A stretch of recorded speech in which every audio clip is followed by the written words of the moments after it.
सलामकुम असां सां गॾु आहे साईं असिस्टेंट कमिश्नर थाणो बुला खान इकबालानी साहब उन जेका अॼु यूनियन काउंसिल टोंक जे हेडक्वार्टर में यूसी ऑफिस में मौजूदनि सां खुलियल कचहरी जनाब डिप्टी कमिश्नर जामशेद साहब जे इजाज़त सां कई आहे। सांजनि खां पुछंदासीं इन कचहरी जो छा मक़सदु आहे। बिस्मिल्लाहिर्रहमानिर्रहीम। इन कचहरी जो मक़सदु इहो त असां यूनियन काउंसिल ते ओपन कचहरी रखूं, खुलियल कचहरी, जीअं माण्हुनि जा मसइला उते हल करे सघूं असां। जीअं हींअर अॼु हिते आयासीं त काफ़ी माण्हुनि जा पुराणा फ़ौती खाता आहिनि जेके न थी सघिया आहिनि, उनजे लाइ काफ़ी असांजी तवक़ खां वधीक एप्लीकेशन्स मिलियूं आहिनि असांखे। उनखे अलावा सिहत जे हवाले सां बि कुझु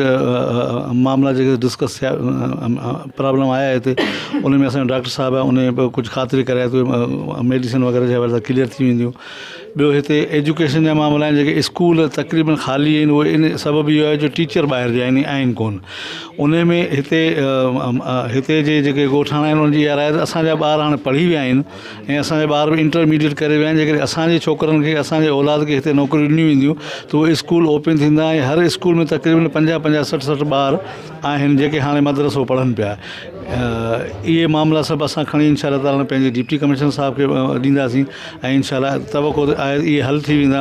ऐं हाणे वरी असां जेका नेक्स्ट ओपन कचहरी कंदा, जॾहिं वरी हिन यूनियन काउंसिल वारो ईंदो त असीं कोशिशि कंदासीं, जिन माण्हुनि असांखे चयो त असांखे तव्हां नकुल जूं कापियूं ॾियो, सच नकुलनि जूं, उहे ठाहे खणी ईंदासीं, उहे माण्हुनि खे हिते अची इंशाअल्लाह ॾींदासीं। ॿियो माण्हुनि जा आम तरह ते कब्ज़नि जा मसइला आहिनि, जेकॾहिं खाते जो खातो जेकॾहिं जुम्मन जो आहे त कब्ज़ो वरी जेको लौंग जो आहे, इहे बि 40 सालनि खां माण्हू ॿुधाईंदा मसइला आहिनि। हाणे उन्हनि खे बि कोशिशि कंदासीं नोटिस कढूं, उन्हनि खे अचनि, उहे असां वटि डॉक्यूमेंट खणी अचनि त पोइ उन्हनि जा मामला बि असीं इंशाअल्लाह ताला हल कंदासीं हिते। महिरबानी साईं। हिकिड़ो ॿियो मसइलो आहे न, त जीअं त तव्हांखे सहिरो ख़ासि करे छुटिया कम्यूनिटी जा माण्हू आया हुआ, उन्हनि चयो त असां पाकिस्तान जे विराग खां अॻु में तव्हां ॾुकार जे करे लॾियासीं, जॾहिं असां तव्हां लॾे वियासीं त पोइ जेको सो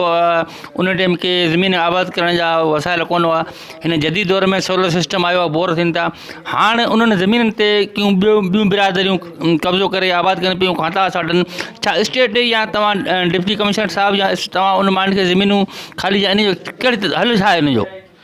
इन जो हल इहो आहे त हिननि जा पहिरीं खाता क्लियर थियनि, जेके हिननि जे अॿनि नालनि जे नाला खाता आहिनि, उहे खाता हिननि जे नाले अची वञनि लिया। उन खां पोइ उन्हनि जी वरी पोज़ीशन जे हवाले सां कोर्ट में एप्लीकेशन ॾियणी पवंदी त असांखे पंहिंजा कब्ज़ा ॾियारिया वञनि, त पोइ उतां जेको फ़ैसिलो थींदो उहो सभिनी खे क़ाबिल क़बूल हूंदो। माना इहे जेके मसइला इन्हनि खे कोर्ट हल कंदी, जेके इलीगल कब्ज़ा करे वठनि ॿियनि जी ज़मीन ते। अच्छा साईं, हिकिड़ो एरियल ॿियो बि अचे थो त तक़रीबन जेके हितां जा मौज़िन कमेटियूं ठाहे करे जेके ज़मीन जा फॾा थियनि था, पोइ हितां जा मक़ामी जेके आहिनि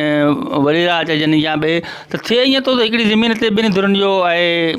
हुते त मुंहिंजी आहे, हुते त मुंहिंजी आहे, माना अल्फ़ चए मुंहिंजी आहे, ॿिए चए मुंहिंजी आहे। जॾहिं उन धुरियूं खातो खणी था अचनि त ॿिन्हिनि धुरनि जा खाता मैच कनि था, माना हिकिड़ी ज़मीन जा डबलिंग खाता आहिनि। इहो छो आहे? इन जो रीज़न छा आहे? इन जो हल छा आहे?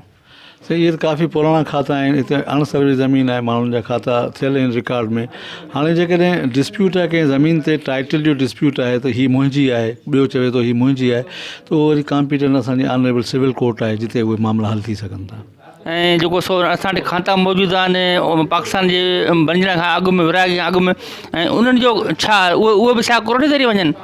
न, उहे जेकॾहिं को असांखे एप्लीकेशन ॾियनि, उनजा खाता आहिनि त उन्हनि जा खाता उन्हनि जे वारसनि जे नाले ते चेंज कया वेंदा। साईं, ॿियो हिकिड़ो मसइलो हिन सुवाल जे ज़रिए ऐं हितां जे चूंडियल MP जनाब ज्ञानचंद इसराणी साहिबु, सरदार मलिक असद सिकंदर साहिबु ऐं ॿियनि खे सभिनी खे रिक्वेस्ट कनि, जीअं त असांजो खीरथल नेशनल पार्क आहे, हिकिड़ो तमामु हिकिड़ी वर्ल्ड लेवल ते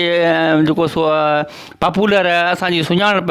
उन में हिकिड़े नायाब क़िस्म जा जानवर आहिनि, पर बदकिस्मती सां उते कुझु आबादी थिए थी फ़सलुनि वग़ैरह जी, जेका इलीगली आहे, छो त उन्हनि सां जेको जंगली जानवर आहिनि उन्हनि खे नुक़सानु पुॼे थो। इन मसइले खे त ईअं न थिए बहितर थींदो त उन माण्हुनि खे कंहिं ॿी जॻह ते ज़मीन अलाट करे, उहा जेका मख़सूस जॻह आहे जिते जानवर आहिनि, उते उन्हनि खे जेको सो उते आबादी वग़ैरह न थियणु खपे, छो त इन्हनि सां जानवरनि जो जेको खाधो पीतो आहे या उनजो ॾुकार वारे कंडीशन में तमामु बुरी हालत हूंदी आहे। आम ॾींहंनि में बि उते फसल थियनि था, उन मां नुक़सानु थिए थो। इन में तव्हां सजेशन ॾेई सघो था, रिक्वेस्ट आहे, इन में छा कहिड़ो हल आहे कानून में? इन में वाइल्ड लाइफ वारा जेकॾहिं इहो मसइलो जेकॾहिं लिखत में खणी अचनि त उन खे पोइ ॾिठो वेंदो। ईअं हा छा जो उन्हनि सां जानवर जेको आहे उहो माण्हू जे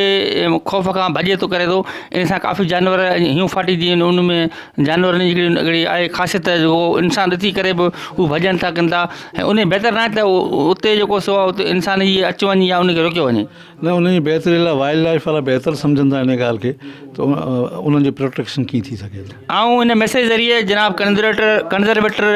वाइल्ड लाइफ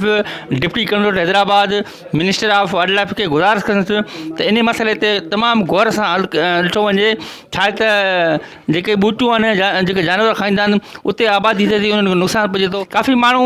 चवनि था त असां खाते जे हवाले सां